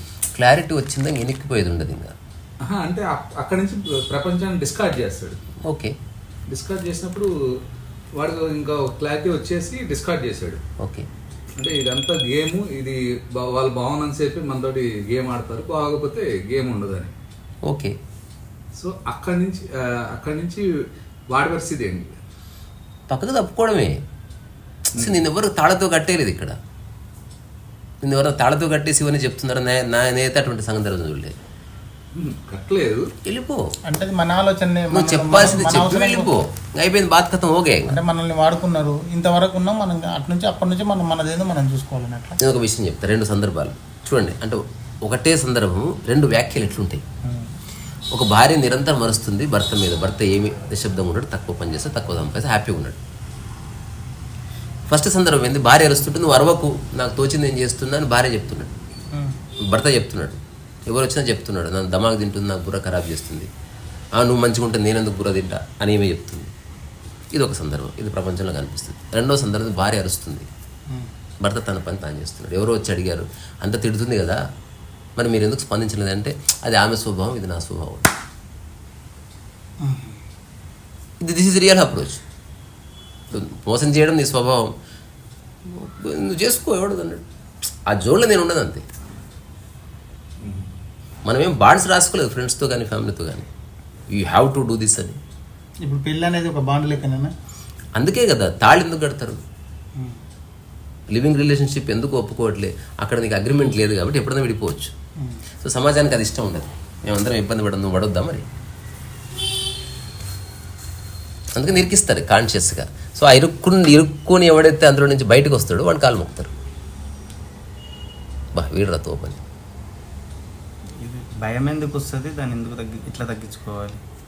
ఫస్ట్ ఆఫ్ ఆల్ మనకి ఏది పరిచయం లేదో అది భయానికి కారణం. భయానికి చాలా రీజన్స్ ఉన్నాయి. ఎగ్జిస్టెన్షియల్ ఫియర్ ఉంది. ఆ ఫియర్, భయం అనేది నీ సర్వే వల్ల వస్తుంది. ఇప్పుడు పులి వెంటబడుతుంటే జింక పారిపోవడానికి కారణం భయం, ఒక జవాబు. తను బతకాలనుకుంటుంది రెండో జవాబు, భయం కాదు. సో భయం కూడా అయ్యుండొచ్చు, కానీ భయంలో మెయిన్ నేను బతకాలన్న ధారణ తప్ప వేరేది ఏముండదు. ఈ భయం అందరికి ఉంటుంది, నీకుంటుంది, నాకుంటుంది, బాలాజీకి ఉంటుంది. అది తగ్గించుకోవడం ఇది భయం ఉంటుంది, ఇందులో తగ్గించుకోవడం ఎక్కువ ఏమీ లేవు. అంటే ఇప్పుడు సపోజ్ ఎన్లైట్మెంట్ అయిన వాళ్ళకి కానీ లేకపోతే వాళ్ళు తెలుసుకున్న వాళ్ళకి కానీ వాళ్ళు ఏమైపోయినా వాళ్ళకి భయం అనేది ఉండదు కదా. నిజంగా సందర్భం వస్తే వాడు భయపడతాడు, కానీ ఆ భయంతో వాడు కళ్ళు మూసుకోడు. అది స్వాభావికం అని తెలుసుకొని వెంటనే బయటపడి he will do something about it. అంటే జ్ఞానోదయమైన వ్యక్తికి కూడా మళ్ళీ ఎగ్జిస్టెన్షియల్ అందరికీ ఉంటుంది ఫియర్. ఆ చిన్న ఫియర్ కలవచ్చు. అంటే హఠాత్తుగా ఎప్పుడు జరగని నీ లైఫ్లో జరిగితే ఒకడు అదే తలుచుకొని 100 ఏళ్ళు బాధపడవచ్చు. ఒక జ్ఞానంలో ఉన్నవాడికి ఫస్ట్ వాడికి భయం ఏంది, ఒక్క నిమిషంలో వాడు సెటిల్ అయిపోయి వాడు మళ్ళీ ఏం చేయాలో ఆలోచిస్తాడు, మళ్ళీ వాడు స్వస్థితిలోకి వచ్చేసిండు. ఆ భయమే కొనసాగదు. అంటే ఆ భయం ఎందుకు వస్తుంది? ఆ పూర్వపు ధారణలు అతనిలో లేనందుకు వస్తుందా, లేకపోతే సహజంగా ప్రకృతి నియమం అది. డోమని శబ్దం వచ్చింది, అది రోజు వచ్చేది కాదు, అందుకని మన చిన్న ఉరిక్కిపాటు. కానీ ఇప్పుడు రోజు అట్లే శబ్దాలు వస్తే నువ్వు భయపడాల్సిన అవసరం లేదు. వచ్చినప్పుడు భయపడ్డావు, అయిపోయింది అంతే. జింక వెంట పులి పడుతున్నప్పుడు అది నేను చంపడానికి వస్తుందని జింక ఎట్లా అనుకుంటుంది? అంటే ప్రకృతి నియమంలో అది ఉంది, చూడగానే తెలుస్తుంది ఏదేమిటో. ఇప్పుడు భయం అవుతుందంటే ఇప్పుడు మనిషి అంటే ఒక పరీక్ష ఉంది కాబట్టి చదవలేక భయపడుతున్నాడు అదే చెప్తున్నా. మనం ఎగ్జిస్టెన్షియల్ ఫియర్ అనేది ఉంది, నాకు కూడా ఉంది, అందరికి ఉంటుంది, ఉండాలంటే. నేను దేని పట్ల ఉంటుంది భయం అనేది? మరణ భయమే. ఎగ్జిస్టెన్స్ అంటేనే లైఫ్ అండ్ డెత్, ఇంకా వేరే భయాలు ఏమి లేవు. ఇంకా ఇది ఓన్లీ ప్రకృతిలో ఉన్న అన్ని ప్రాణులకు ఉంటుంది, జ్ఞానోదయం పొందిన ఉంటుంది, ఎవరికైనా ఉంటుంది. దాని తీవ్రత ఎట్లా ఉంటుంది అనేది సెకండ్ చాప్టర్. లేకుండా ఉండాలంటే ఇది ఉండని, తీవ్రంగా లేకుండా చూసుకో. ఫియర్ వచ్చింది, గుర్తించిన ఫియర్ అని, దెన్ నువ్వు సెటిల్. దేని వల్ల వచ్చింది ఆ భయాన్ని గుర్తించినావు అంతవరకు. ప్రాంతం ఎందుకు జింక ఏంటనే పులి పడ్డది, జింక ఒక సెక్యూర్ ప్లేస్లోకి పోయినా అని తెలుసుకున్న మరుక్షణం భయం పోతుంది. You do that. ఇప్పుడు పులి వచ్చింది, భయపడు, కానీ తెలిసింది దూరేసి ఉంది, పర్వాలేదు. ఇప్పుడు ఒక జాబ్ పర్పస్ లో చదువుతున్న వ్యక్తి జాబ్ అతను అనుకున్నది వచ్చింది, నాకు జాబ్ నెక్స్ట్ అక్కడ ఫస్ట్ ఎగ్జిస్టెన్షియల్ ఫియర్ దగ్గరనే ఉన్నాం. ఫస్ట్ దీన్ని సెటిల్ చేద్దాం. ఈ ఫియర్ ఉండని నేను అంటున్నా, ఇది పోదు. అది నువ్వు బతుకున్నావా ఆ భయం ఉంటుంది, క్వైట్ న్యాచురల్. అది జ్ఞానోదయం పొందినా ఉంటుంది, కానీ తీవ్రంగా ఉండదు. అది దాని గురించి చర్చలు, భయపడ్డాలు, ఉచ్చబోసుకోవాలి ఏమి ఉండదు. అయ్యిందని గుర్తించిన వాడు immediately he will act upon. తన స్వస్థితిలోకి వచ్చేసిండు అంతే. చెట్టు ఎక్కుతాడు, ఎందుకు ఎక్కుతున్నాడు మనిషి? చెట్టు పూలు ఎంట పడితే ఇలా బతకాలో వాడు ఎత్తుకులాడుతున్నాడు చెట్టు కోసం కదా, పరిగెడుతూ. ఎందుకు అంటే వాడికి భయంతో పాటుగా ఏం చేయాలో బతకడానికి కూడా తెలుస్తుంటుంది. ఉత్త భయపడి అటాక్ చచ్చిపోవడం ఉండదు. అది మనిషికి అయితే ఓకే, మరి జంతువులకి ఎవరికైనా ఇంతే. ఇంకా ఇంకోటి మన అదృష్టవశాత్తు ఆ ఎగ్జిస్టెన్షియల్ ఫియర్ అక్కర్లేదు, ఎందుకంటే మనం సెక్యూర్ జోన్లో ఉన్నాం. హఠాత్తు రోజు పులో చింపాంజీ రోజు వస్తుంది అనుకో, అప్పుడు ప్రిపేర్డ్గా ఉంటావు, చాకు గిక్కు తీసుకుని. సో ఇది వచ్చినా అది పుల్లన్న రాని ఏమన్నా రాని నేనైతే భయపడను, ఇట్నే ఉంటా. అట్లా ఉండదు. సడన్ గా వస్తే మనం సడన్ గా వచ్చే దానికే ఫియర్ మనం జోడించేది. స్లో ప్రాసెస్లో వచ్చేదానికి ఎవడు భయం ఉండదు. నేను ఇప్పుడే అనౌన్స్ చేసిన రేపు మధ్యాహ్నం 1 గంటకు పూలు వస్తుందని, నువ్వు ఎందుకు భయపడతావు? ప్రిపేర్ అయి ఉన్నావు కదా. ప్రిపేర్ అయినప్పుడు ఫియర్ ఎక్కడిది? ఫియర్ ఇంకా పుల్లైనా రాని ఏమన్నా రాని నేనైతే భయపడను. అనుకోవడం వేరు, నిజంగా పూలు వస్తే నువ్వు భయపడతావు. ఎందుకంటే ప్రకృతి నియమం అది. పాము ముంగిస చూస్తే ఎట్లయితే నీకు ఒక వాడి 2 హఠాత్తుగా అలర్ట్ అవుతాయో, నీ కౌంటర్ రియాలిటీ వచ్చినప్పుడు నీ బాడీ నువ్వు స్పందించవు, నీ బాడీ భయపడుతుంది. అవును, అది ఇప్పుడు ఎందుకంటే 3 రోజుల సంది తిననోడు వీక్ గా ఉన్నా పులి సడన్ గా వచ్చిన వరకు ఇక్కడ లేని శక్తి వచ్చి వస్తుంది. అయితే దీంట్లో నేను చెప్తున్నది అదే, తీవ్రత ఉండదు అంటున్నా. నీకు నిజంగా జీవితం అర్థమైతే నాకు భయమైంది, నాకు భయమైంది లేకపోతే అని చెప్పడము, దానికి కౌంటర్గా ఏం చేయాలో తెలుసుకోవడమే ఉంటుంది తప్ప ఇంకా భయపడుతూ ఉండడము, బాధపడుతూ ఉండడము, దాన్ని తలుచుకోవడం ఏమి ఉండదు. He realise that something entered, something unusual happened. ఇది నా లైఫ్కి థ్రెట్ అని గుర్తించిన మరుక్షణం ఆ లైఫ్ని కాపాడుకోవడానికి ఏం చేయాలో అది ఒక మనిషికి చేస్తావు. అక్కడితో అయిపోయింది. చేయలేలో చచ్చిపోతావు, అది వేరే సంగతి. ఇప్పుడు మ్యారేజ్ చేసుకోవడము, ఇప్పుడు మ్యారేజ్ చేసుకుంటే ఒక 4 మోస్తారు చనిపోతే, అది వాడికి తెలియదు కదా. ఇప్పుడు మన వేదాల ప్రకారం అంటే అది అవన్నీ వేదాలు ఏం లేవు. వేదంలో ఉన్నది వేదాలన్నీ కాదు. ఇప్పుడు పెళ్లి కాని వాళ్ళని ఒక కట్టె కట్టుకొని తీసుకొని పోతారు. చచ్చిపోయినోడికి అవన్నీ తెలియదు, చూడదు. ఇంకా చచ్చిపోయినోడికి సంబంధం లేదు వాటితోటి. నువ్వు చెప్పేది బతుకుందోళ్ళ కాంటెక్స్ట్. 4 మోసుకుపోయారా, 50 మంది మోసుకుపోయారా, బతుకుందోళ్ళ బాధ్యతంతా. ఎవరైతే ఈ విషయాన్ని నిరంతరం చెప్తున్నాడో వాడిని ఎంతమంది మోసుకుపోతారో వాడికి తెలియదు. అంటే మనం అట్లా పోవాలి కదా అని అంటారు కదా, నీకు తెలియదు కదా. ఇప్పుడు వేరే వాళ్ళని చూసినప్పుడు తెలుస్తుంది కదా. నీకు తెలియదు నువ్వు చచ్చిపోయినప్పుడు. అది నేను అంటున్నది. నువ్వు 1,00,000 మందికి సేవ చేయొచ్చు, 1,00,000 మందికి దహన సంస్కారాలు చేయొచ్చు, అనాథ సేవలకు. నువ్వు చచ్చిపోతే దహన సంస్కారాలు చేస్తున్నది గ్యారెంటీ లేదు, ఎందుకంటే నువ్వు లేవు కదా ఆడ. కరోనా వచ్చినప్పుడు అందరినీ జేసీబీతోనే పెట్టిండ్రు, అట్లా అనుకుంటే నీకు తెలియదు. అవును, నువ్వు మరణించిన తర్వాత నీవు లేనప్పుడు ఏం జరుగుతుందో తెలియదు. ఒక చిన్న పిల్లవాడు నిద్రపోతాడు, నిద్రపోయిన తర్వాత వేరే వాళ్ళ పాయింట్ ఆఫ్ వ్యూని ఆలోచించకుండా మన లైఫ్ ని మనం లీడ్ చేయడమే లైఫ్. చిన్న ఎగ్జాంపుల్, పిల్లవాడు మెలకువలో ఉన్నాడు, వాళ్ళ అమ్మ రానా అక్కడ పడుకుందాం రాలే, నిద్రపోయిండు, తీసుకుపోయాడు, నొక్కితే పడుకుంటాడు. వాడికి సంబంధం లేదు. అది అంగీకరించడం అంటే అదే. మెలకువలో కూడా అట్లా ఉండు. భయమైందన్న విషయాన్ని ప్రతిఘటించకుండా అవును నాకు భయమైందని చెప్పడం జ్ఞానం. కానీ ఆ భయాన్నే నువ్వు కొనసాగిస్తలేవు, దాని కౌంటర్ రియాక్షన్ మీద వర్క్ చేస్తున్నావు. Immediately you are becoming intelligent. ఒక భయం అనేది చాలా కాలం ఎందుకు కొనసాగుతుంది? నీకున్న అజ్ఞానం వల్ల, దాన్ని నువ్వు తెలుసుకునే ప్రయత్నం చేయకపోవడం వల్ల. అంతే. ఇప్పుడు నేను చెప్తున్నా, నాకు ప్రాపంచిక పరంగా ఏ భయాలు లేవు, ప్రకృతిపరమైన భయము ఉంది. కానీ ఆ భయం చాలా సటిల్గా ఉందని నేను చాలాసార్లు చూసిన.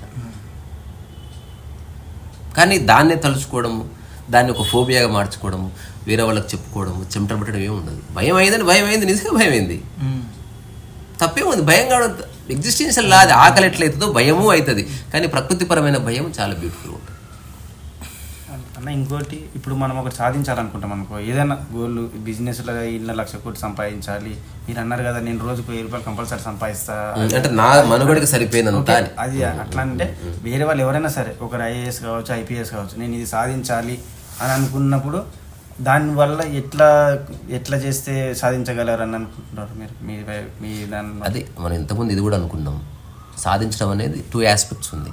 ఓన్లీ నీ పరిధిలో ఉన్నది, నీకు సమాజం పరిధిలో ఉన్నది, నీకు సమాజము దాంతోపాటు డబ్బు పరిధిలో ఉన్నది. ఎగ్జాంపుల్ అన్నీ ఉన్నాయి. నీకు సమాజము, డబ్బు ప్లస్ అధికారం పరిధిలో ఉన్నది. ఎమ్మెల్యే కావాలంటే 4 కావాలి. అందుకని ఎమ్మెల్యే కావచ్చు, కాకపోవచ్చు. ఎందుకంటే ఎన్నిటి ఎక్కువ భాగస్వామ్యం చేయాలన్న కృషి చెప్తున్నా. కృషి అందరూ చేస్తారు. ఎమ్మెల్యే నిలబడ్డవాడు కృషి చేయడా? గెలవడంలో నీ పాత్ర లేదు, గెలవడంలో చాలా పాత్ర ఉంది, చాలా మంది పాత్ర. నేను ఎంత మంచి చేసినా, ఇప్పుడు జగనే ఓడిపోయా, కృషి చేయలేదా? అందరికి ఫ్రీగా పైసలు ఇవ్వలేదా? ఆయన కృషి చేసిండు. అదే అంటున్నా, జ్ఞానం అంటే అదే. నేను కృషి చేశాను, నా యొక్క కృషి ఓటమికి గెలుపుకి అతీతం అని తెలుసుకున్నాను. తద్వారా నీకు విముక్తి కలుగుతుంది. రెండోది, ఇదే నా పని అనుకున్నావా ఇరుక్కుపోతావు. పని పెట్టుకో, ఇరుక్కపోవడం లేదు.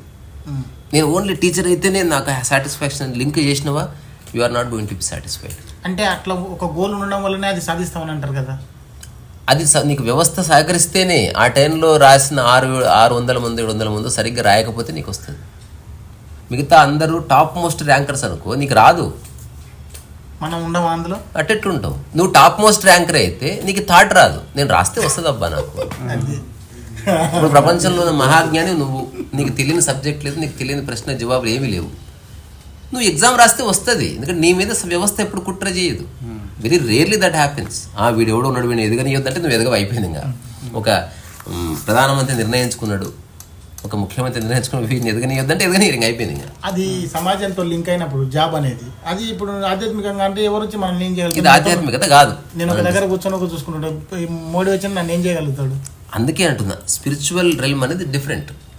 అక్కడ మోదీ ఎంతో నువ్వు అంతే. ఎందుకంటే స్థితికి సంబంధించిన విషయం ఆధ్యాత్మికత. ప్రపంచంలో ఉన్న విషయాలన్నీ కూడా నీ యొక్క ఎకానమీకి సంబంధించింది, నీ యొక్క హోదాకు సంబంధించింది, గౌరవానికి ఇవన్నీ వేరే. అక్కడ ప్రధానమంత్రి చాలా ఉన్నత స్థితిలో ఉన్నాడు, నువ్వు నీచ స్థితిలో ఉన్నావు లేదా అల్ప స్థితిలో ఉన్నావు. కానీ ప్రకృతి పరంగా అతను నువ్వు ఒకటే స్థితిలో ఉన్నారు. సద్గురు సుబ్రహ్మణ్యము, కాంతరీస, తర్వాత రమణ మహర్షి, ఓషో, ఒక నలుగురు కలిసి చెప్తున్నారు, అదే పనిగా చెవిలో మాట్లాడుతున్నారు. ఫైనల్ ఏది అని నమ్మడానికి మన యొక్క బలం అనేది ఏది కరెక్ట్ అని మనం నమ్మడానికి దానికి ఒక కారణం ఏది అయి ఉంటుంది. నీవేం కోరుకుంటున్నావు, నువ్వు ఎట్లా ఉండాలనుకుంటున్నావు అది పేపర్ మీద రాయి. ఎగ్జాంపుల్, నేను నీకు ఇట్లా ఆప్షన్ ఇచ్చిన, ఇటుపక్క పోతే ముళ్ళ కంపు ఉంది, ఇటుపక్క పోతే పూల తోట ఉంది.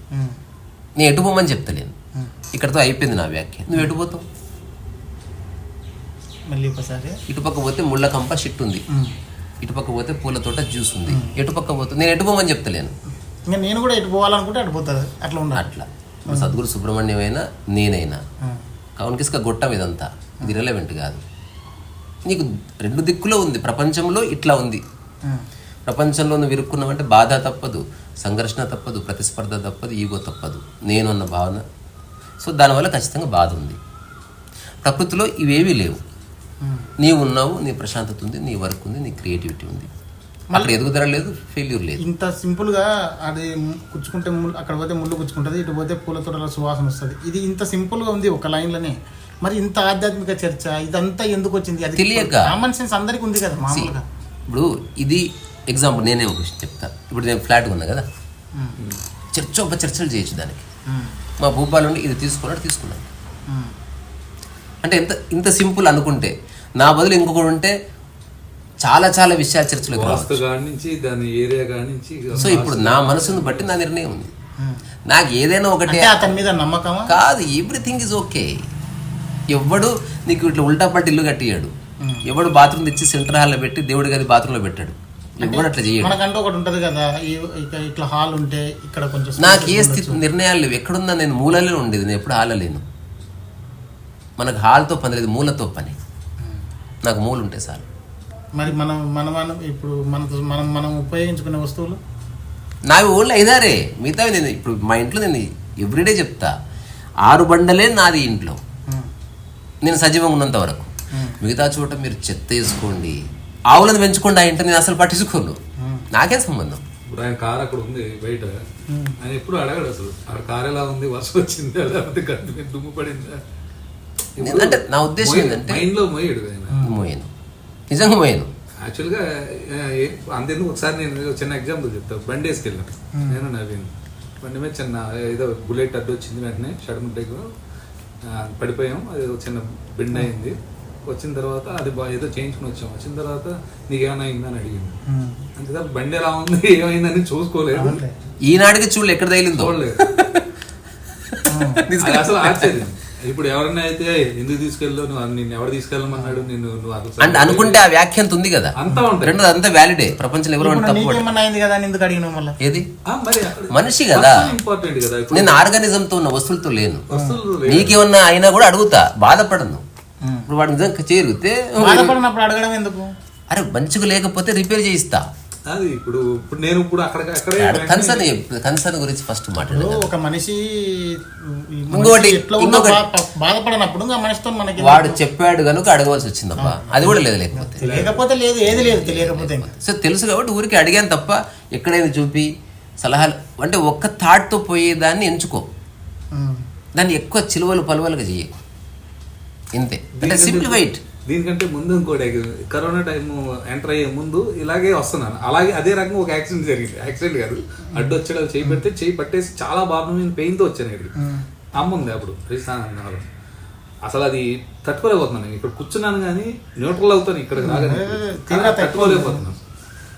ఏమైందంటే కొంచెం ఏదో చిన్న యాక్సిడెంట్ అయింది, బ్యాడ్ లైక్ అని పెయిన్ వస్తుంది అన్న అంటే వాటర్ తీసుకొచ్చింది. అప్పుడేమీ రియాక్ట్ కాలేదు, కాసేపు అలా రిలాక్స్ అయ్యాను అని అన్నాడు. అప్పుడు నాకు అనిపించింది, ఇదేంటి ఇంత నొప్పి వస్తుంది అన్నప్పుడు ఈయనేం పట్టించుకోవట్లేదు అని చెప్పి నిజంగా దాన్ని అలా మర్చిపోయి చెప్పేదంతా విన్నాను. కిందకి వెళ్ళేటప్పటికి ఆ పెయిన్ ఆల్మోస్ట్ కొంచెం మర్చిపోయాను, అంటే అది మైండ్లోంచి వెళ్ళిపోయింది. కానీ అది 3-4 దగ్గర 15 days క్యారీ అయింది అది.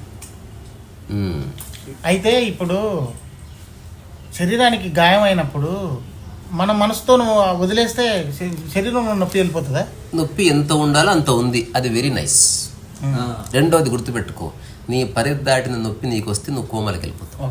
అది నీకు సంబంధించింది కాదు. అదేలే, ఇంకా ఆ నొప్పి తీవ్రత ఎక్కువ వాడు అనుభవిస్తున్నంటేనే వాడికి ఆ స్థాయి ఉంది ఆ శరీరానికి. వాడు మనసుతో పట్టించుకోవద్దు దాన్ని, నువ్వు దాన్ని పక్కకు పెట్టు, నీ పని నువ్వు చేసుకో. పుస్తకం కూడా రాయొచ్చు అసలు నీ మనసు ఇరుక్కోకపోతే.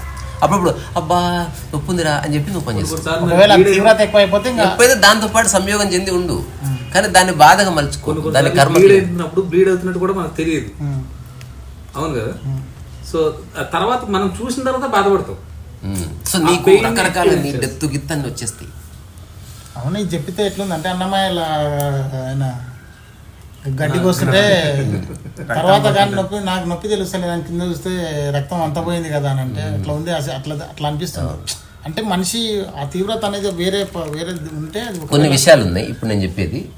నేను అన్నిటినీ వ్యక్తపరచగలిగిన భాషలో ఈ రెంటిని చెప్పలేకపోయినా, ఇది కూడా ఊరికి చెప్పే ప్రయత్నం చేస్తా. ఈ రెండు ఒక సంపూర్ణ ధ్యాన స్థితుల కింద లెక్క, కానీ ఇది మాటల్లో చెప్పడానికి నాకు వస్తలేదు.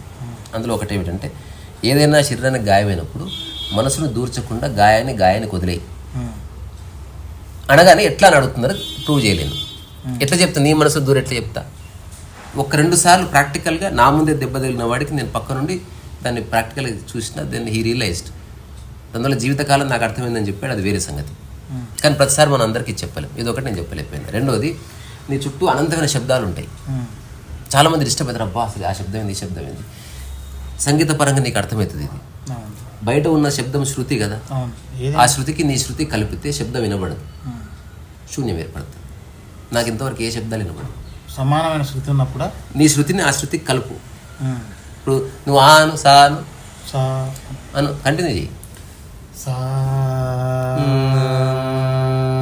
ఇప్పుడు నా శృతిని కలిపినా కదా, తద్వారా నీకు ఏ శబ్దం ఉండదు. రెండు ఒకటే. తద్వారా అది నీదవుతుంది, నీది అదవుతుంది. నువ్వు హాయిగా పని చేసుకోవచ్చు. నా పక్కన ఉన్న వాళ్ళు ఎంతో రెస్ట్ చేసుకుంటారు. ఊరికి నాకు చెప్తారు ఇంత శబ్దాల మధ్య ఎట్లుంటుంది, ఇంత ట్రాఫిక్ మధ్య. నాకు ఏది అంటే శృతి అయినా ఒకటే, సిచ్యువేషన్ అయినా లయం. లయం. సో ఇది నేను ఎవరికి అనుభవంగా చెప్పలేకపోయినా ఇప్పటి వరకు. అంటే ఐ ఫెయిల్డ్ టోటలీ. అంటే ప్రూవ్ చేయడానికి రాదు, లేదు అంటే చెప్పనీకి వస్తలేదు. అంటే శృతి కలిపిన కాబట్టి చెప్పగలను. ఇది ఎగ్జాంపుల్. ఒక బయట ఏదైనా శబ్దం వచ్చింది, ఇక్కడ నువ్వు దాంతో పాటు అరవమని నా ఉద్దేశం కాదు. నీ శృతిని, అంటే నీ యొక్క జీవస్థితిని దానికి ఈక్వాలెంట్గా తీసుకొస్తే నీకు ఏ శబ్దం ఉండదు, సంపూర్ణ నిశ్శబ్దం ఉంటుంది. అంటే నేను 2009 నుంచి సంపూర్ణ నిశ్శబ్దం అనుభవిస్తున్నా.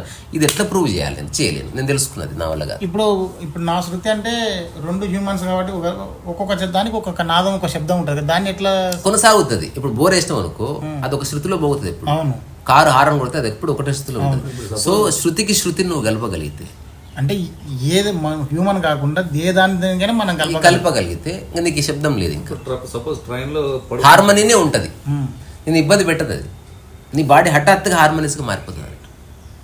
తద్వారా నీ పనికి ఏ ఆటంకం ఉండదు. ట్రైన్లో జర్నీ చేస్తున్నప్పుడు సౌండ్స్ వస్తూనే ఉంటాయి మనం పడుకున్నా కానీ. పక్కన నీలో కలిపేసుకుంటే ఇంట్లో ఉన్నట్టే, దెర్ ఇస్ నో డిఫరెన్స్. కానీ ఇది వ్యక్తపరచడం చాలా కష్టం. నేను చాలా ట్రై చేసిన, నేను రాయడం కూడా ట్రై చేసిన, దీన్ని ఒక వ్యాఖ్య చేద్దాం.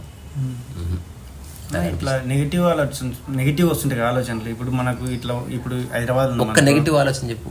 ఎట్లా అంటే ఇప్పుడు మనం హైదరాబాద్లో ఉన్నాం, ఇంటికాడ మన వాళ్ళకి అది నెగిటివ్. ఎట్లా అంటే నెగిటివ్ అని ఎందుకు అన్నావు ఆలోచన, అది చెప్పు. నెగిటివ్ అంటే ఇప్పుడు మనం పాజిటివ్లో అవుతుంటాం, అంటే మన వాళ్ళందరూ బాగానే ఉంటారు, మంచిగానే ఉంటారు. అది పాజిటివ్. అది పాజిటివ్ అంటే మన మైండ్కు అడుగుతున్నది. ఇది పాజిటివ్ అని ఎందుకు అనిపిస్తుంది? నేను చెప్తున్నా మంచిగా ఆలోచిస్తున్నా. వేరే వాళ్ళ గురించి ఆలోచించడమే నెగిటివ్ ఆలోచన. ఇప్పుడు చెప్పు. అది తగ్గించుకోవాలి. First of all negative positive conclusion తగ్గించుకోవడం తర్వాత సంగతి. అంటే పాజిటివ్ ఒక మాట చెప్తా, డాక్టర్ దగ్గర తీసుకెళ్తే ఇది ప్రాబ్లం అని చెప్పడం ఫస్ట్ స్టెప్. ఆపరేషన్ చేయాలన్నా వద్దా తర్వాత స్టెప్, తర్వాత తగ్గించుకోవడం గురించి మాట్లాడు. ఇప్పుడు పాజిటివ్ ఎట్లా అంటే ఇప్పుడు మన వాళ్ళు ఇంటికాడ ఉంటారు, నేను హైదరాబాద్ ఉంటా, ఇంటికాడ ఉన్నారు, అరే వాళ్ళు బాగుండాలి, మంచిగా ఫస్ట్ నిర్ణయించుకో వాళ్ళు బాగానే ఉంటారని. బాగాలేకపోతే ఫోన్ చేస్తారు నీకు. అట్లా ఆ ఫోన్ కూడా రాకూడదని వస్తుంటది నెగిటివ్. అప్పుడు నువ్వు స్పందించు, ఆలోచించడం ఎందుకు? అది వస్తుంటది, అది తగ్గించాలంటే అదే పరిపూర్ణంగా తెలుసుకోవడం. ఎవరితో నీకు పని లేదు ఇక్కడ. అందరూ నువ్వు ఎట్లా బాగున్నావో వాళ్ళు అట్లా బాగానే ఉంటారు. తద్వారా వాళ్ళని వదిలేయంగా. ఒకవేళ బాగాలేకపోయినప్పుడు నీకు సమాచారం అందితే స్పందించు, నిష్కామ కర్మ చెయ్యి. కానీ దాని గురించి ఏమవుతుందో అన్న ఆలోచన అది వేస్ట్ కదా, దానివల్ల ఉపయోగం లేదు కదా. ఇప్పుడు నా బండి చెడిపోతుందేమో నేను ఈ రోజు ఆలోచించుకుంటూ కూర్చున్నా. ఒక 1 year చెడిపోయింది, తెలుసు నాకు చెడిపోతుందని అని అనడం ఏంది నాన్ సెన్స్. చెడిపోయినప్పుడు రిపేర్ చేయించు అంతేగాని చెడిపోతుందేమో చెడిపోతుందేమో చెడిపోతుందేమో అటువంటి ఆలోచనలే రాకుండా తగ్గించుకోవాలంటే ఎట్లా ఏం అసలు అది అనవసరమైంది. తగ్గించుకోవడం అంటే మళ్ళీ ఎంత తగ్గించుకోవాలని వస్తుంది. అది అనవసరమైన థాట్. అది అవసరమే లేదు అసలు. అదే అది అవసరమే లేనప్పుడు తగ్గించుకోవడం ఎక్కడిది? ఇప్పుడు నేను పెట్టికోట్ కొనుక్కుంటున్నా, ఏ సైజు కొనుక్కోవాలంటే నేను ఏం చెప్తా, కొనుక్కోకంట. నీకు పెట్టికోట్ వేసుకోవద్దు నువ్వు. అంటే పెట్టికోట్ తెలుసు లంగా, అది అవసరమే లేదన్నప్పుడు దాంట్లో సైజుల ప్రస్తావన ఏమిటి? పర్సనల్ డెవలప్మెంట్లు ఇవి చర్చిస్తారు. మన పర్సనల్ డెవలప్మెంట్ కాదు, పర్సనాలిటీ అసాసిన్మెంట్. అంటే వీఆర్ కిల్లింగ్ పర్సనాలిటీ. అది అవసరమే లేదన్నప్పుడు ఎక్కువ లేదు తక్కువ లేదు. ఇప్పుడు మీరు జాబ్ కొట్టాలంటే ఏ జాబ్ కొట్టాలన్నట్లు పెద్దది వస్తుందా చిన్నది? ఇప్పుడు మీరు అన్నట్టు టీచర్ జాబ్ అవసరమే లేదా? ఆలోచించినా వాళ్ళు అట్లే ఉన్నారు. ఆలోచించకపోయినా నిజంగా ఆలోచన ఉంటే అన్ని వదిలేసి ఇంటికాడికి ఫస్ట్ నువ్వు వాళ్ళతోనే ఉండు, చూసుకుంటూ కూర్చో. అప్పుడు ఏంటో తెలుసా, నీ దండం పెడతా పోరా నాయనా నేను. ఇప్పుడు అన్న చదివేటోనికే కదన్నా టీచర్ జాబ్ కావాలన్నా, Group 2 కావాలన్నా, Group 1 కావాలన్నా, అసలు చదవడానికి వాళ్ళకి ఎందుకు అంటే ఎక్కువ చదువు దేనికి అని తెలుసుకుంటే సరిపోతుంది. మైథిలి వాళ్ళు అయితే 1/2 గంట వస్తారని చెప్పి 5 నిమిషాలు మీటింగ్లో ఉండడం అన్నమాట పరిస్థితి. ఇప్పుడు నేను ఒక చిన్న ఇన్సిడెంట్ చెప్తాను, ఆ తర్వాత ముగిద్దాం. ఒక వ్యక్తికి హఠాత్ జ్ఞానం ఏమైంది. ఒక అమ్మాయి చెప్పిందంట, నువ్వు నా బర్త్డేకి రావాలి చూడు, నువ్వు రాకపోతే నేను బర్త్డే చేసుకోను. ఈ విషయాన్ని తను గంభీరంగా తీసుకున్నాడు. తర్వాత బర్త్డే డేట్ వచ్చింది, టైం చూసుకున్నాడు. ఒక 1/2 గంట లేట్ అవుతుందేమో, స్నానం చేసిండు. ఎవరెవరు ఫోన్ చేసి నేను ఈరోజు మాట్లాడినా, నాకు చాలా బిజీగా ఉన్నా, ఒక అమ్మాయి నేను లేకపోతే బర్త్డే చేసుకోదన్నది, ఐ హ్యావ్ టు గో అది అన్నాడు. తర్వాత 200 ఎక్స్ట్రా అయినా సరే క్యాబ్కి ఇచ్చి వెళ్ళిపోయాడు. పోతూ సాక్స్ వేసుకున్నాడు, పోతూ టై కట్టుకుని ఇవన్నీ. తిరగపోతే పార్టీ స్టార్ట్ అయింది, కేక్ కట్ అయింది, అందరు తాగుతున్నారు, ఎంజాయ్ చేస్తున్నారు. ఈ అమ్మాయి ఎవరితో మాట్లాడుతుంది. దగ్గరికి వెళ్ళి హాయ్ అన్నాడు. ఓ వచ్చావా, నేను గమనించినా లేదన్నాడు. అప్పుడు తెలుసుకున్నాడు ఏంటంటే, నేను వచ్చినా రాకపోయినా బర్త్డే అవుతుంది, తద్వారా నా అనవసర ఆర్భాటం అక్కర్లేదు లైఫ్కి. రెండోది, ఈ అమ్మాయి అందరికీ నాలాగే చెప్పింది,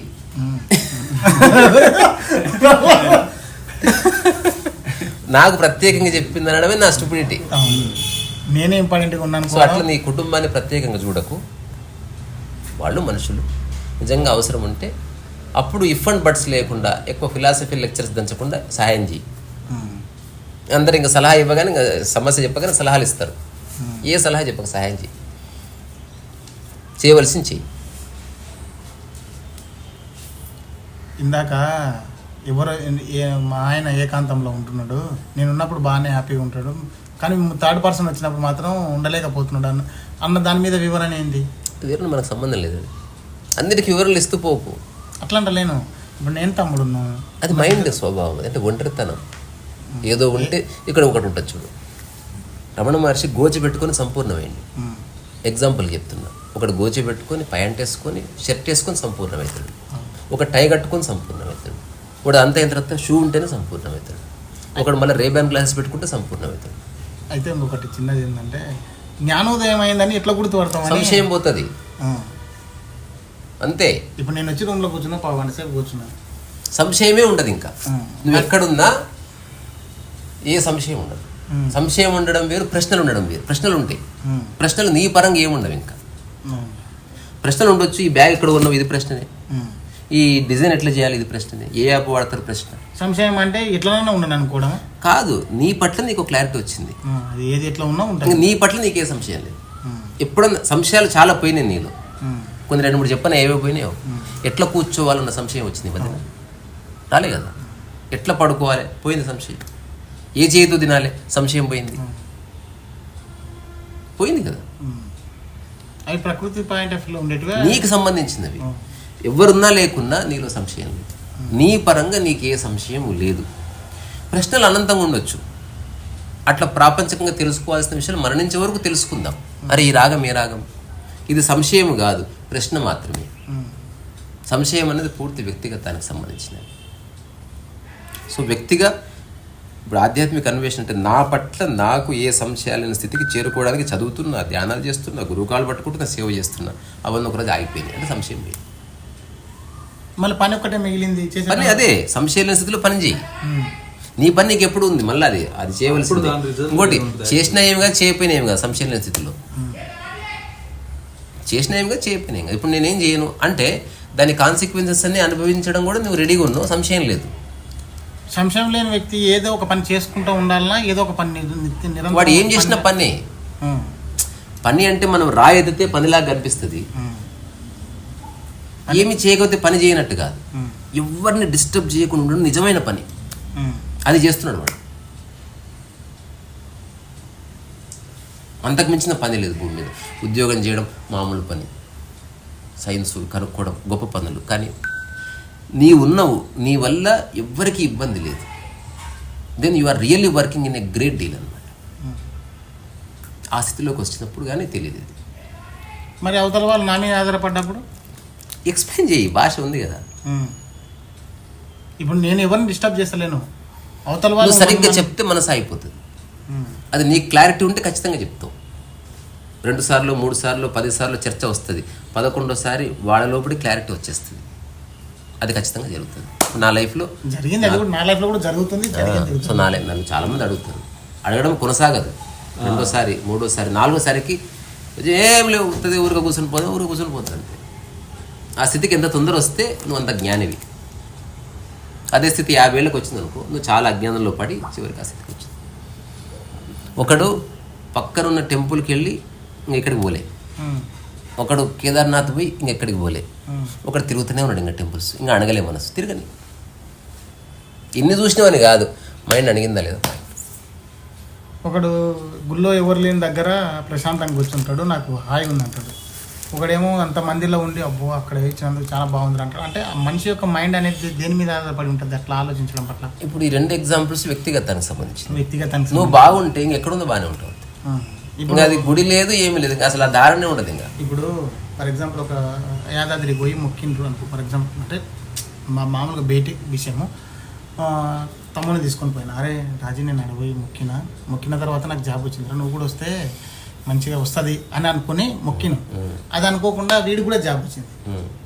అంటే ఇప్పుడు చదవడం వల్ల వచ్చిందా, లేకపోతే ఆ మొక్కినాం కదా అన్న సాటిస్ఫాక్షన్ నుంచి జాబ్ వచ్చిందా, లేకపోతే బాగా దేని వల్ల అది వాళ్ళు ఇచ్చినందుకు వచ్చింది.